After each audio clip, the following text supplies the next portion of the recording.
Welcome to this Executive Cabinet Member for Transport and Highways Housing meeting. Let's start with the agenda. Item 1 is monitoring of Executive Cabinet Member decision. It's enclosed. Any question arising from them? Councillor Hayes. Yes, can I make a point on the item about the speed cameras on Smithilsdean Road? It looks like the councillors not agreeing to spend money is what's holding it up. If we can clarify, basically the councillors are quite happy to allocate funds for the right preventative measures. We're waiting to hear whether a chicane is feasible, and also which we will fund if it's felt to be sensible. We can fund that, I think, knowing what they're likely to cost. And also a simple question which requires a yes or no. We asked in the report if we were able to find funding for speed cameras, could those be installed, or do we still have to follow the criteria?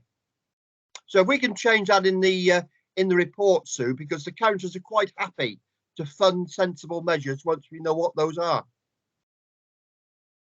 Gwen? Yeah, so do you want me to come back on the request for camera enforcement now, just to save update? We can update in the monitoring report as well. Yeah, the monitoring report will be updated by Dwayne when I send it to him after this meeting, so it'll get reported to the next meeting. Obviously, I didn't know about that, and the agenda went out some week ago, so yeah, it will get updated. Dwayne will do that for me, but obviously he's giving you an update now. Sorry, Dwayne, to interrupt there. Sorry. No, it's fine. So thank you.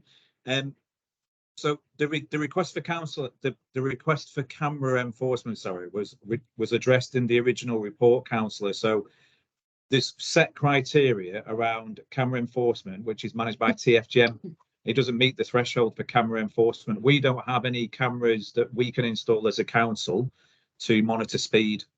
So there won't be camera enforcement erected at this location, unfortunately. Sorry, councillor, you're on mute. You're on mute. Sorry about that. So just to clarify, even if we're able to find the funding for the camera and the projected maintenance of the camera, which I think is included in the overall cost, even if we find that, we still can't have the cameras because of the criteria. Yeah, I think the issue is, councillor, it's the fact that these cameras are we have to be able to demonstrate the need for these cameras and the requirement for these cameras. So every single location where there's speed cameras across the whole of Greater Manchester is being assessed by the same criteria. At the moment, there's no opportunity for councils to erect and pay for their own. All we can do is request that a location be considered and send that through to TFGM to be assessed against their global criteria for the whole of Greater Manchester. They won't depart from that criteria at this moment in time, unfortunately. And we know that the criteria set by a committee which doesn't have any councillor representation on, and we know this council has passed a motion unanimously asking the government to change the way the monies are allocated. Yes. So we still can't have the cameras unless we get that sorted. Okay, I'm not having a go at you, Dwayne, because I understand your position only too well. I think it's outside that I've got problems. But thanks very much for the answer anyway. And can I just say that I really appreciate the petition for the government for the funding to come back to the local councils. That was that was hugely appreciated by us as well, because that would be good rather than going into a central pot. That hasn't finished, by the way. Although we got a negative answer initially, we're still pushing other councils and Andy Burnham to give us support within Greater Manchester, and I know that's being taken up by individuals in other councils as well. So let's hope at some stage we can get some common sense out of it. But thanks very much, Dwayne, anyway. And when we get an answer on the chicane, can I ask you to push that through as quickly as you can? Absolutely. So we are looking at it, and I'll make sure, because it has been going on for some time, this councillor, and I appreciate your frustration over this as well. So I'll speak to Joe again and we'll get something to you as soon as possible. I'd hate somebody to get killed. Yeah, noted. Thank you. Thank you. Any other question? No. So let's move on to the item 2 then, which is Director of Place Finance report. Thank you, Councillor Coram. So this is the Q2 finance report for the whole of the Directorate of Place. The Directorate's currently projecting an overspend of £698,000. Services that fall under this portfolio are projecting to overspend by £68,000. Key financial findings can be found on page 3, and service-specific findings can be found on page 16, which is Appendix B. The Executive Cabinet member is asked to note the contents of this report and also to approve the recommendations in section 11. I'm happy to take any questions. Thank you. Any questions, Councillor Hayes? Sorry to come in again, Executive Member.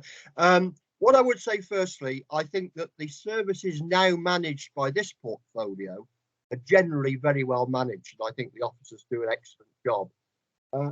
If we can talk a little bit about the wider report, because I'm not quite sure where we should debate that. The 698,000 projected overspend is going to be covered by reserves, as I understand it. Yet I noted in the report that all the reserves appear to be earmarked. Now, does that mean the earmarking includes this projected overspend? If not, what is going to suffer to cover it? And obviously there's a wider council issue as well, but I won't get into that tonight.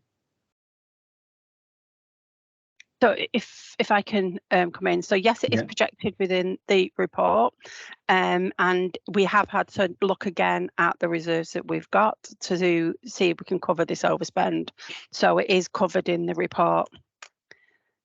If you want me to, sorry. Will something else suffer to cover it? Because all those reserves, I think, were earmarked before, weren't they? Yes, they were. We've had to review all the reserves again.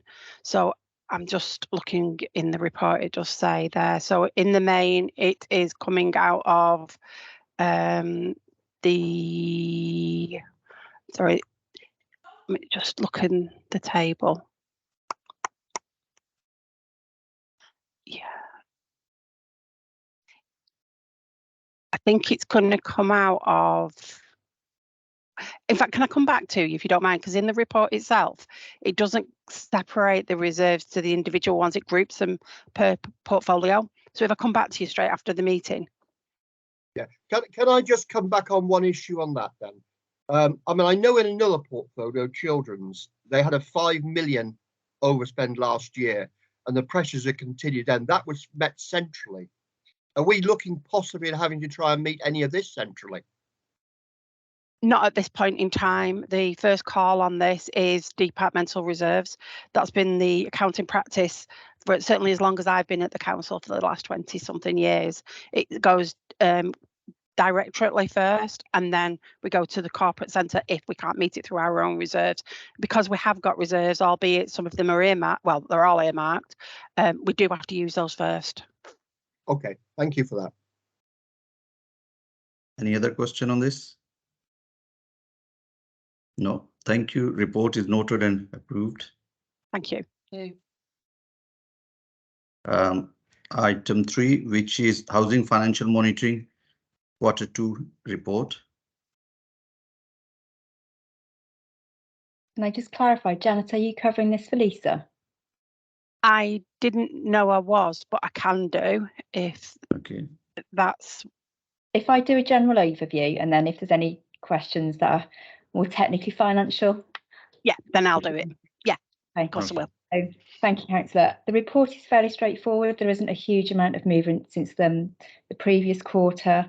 In table, just scroll up, in table 2.3, it details kind of the movements in the quarter with a projected overspend of 94,000, which is being covered by a movement of reserves.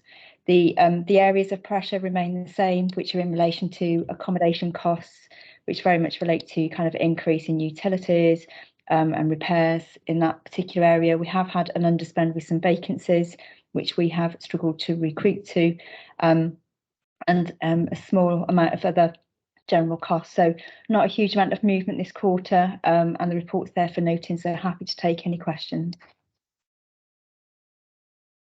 Any question on this? No. So no question. Thank you. Report is noted. Thank you. I think that concludes our meeting. It This does. is yeah. It's a quick Thank one you for, today, short one today. thank you for attending, everyone, and hope to Okay. see you soon. Thank Bye. you. Bye. Thank you. Thank you, Chair. Thank you, Bye-bye. members. Bye. Cheers, thanks.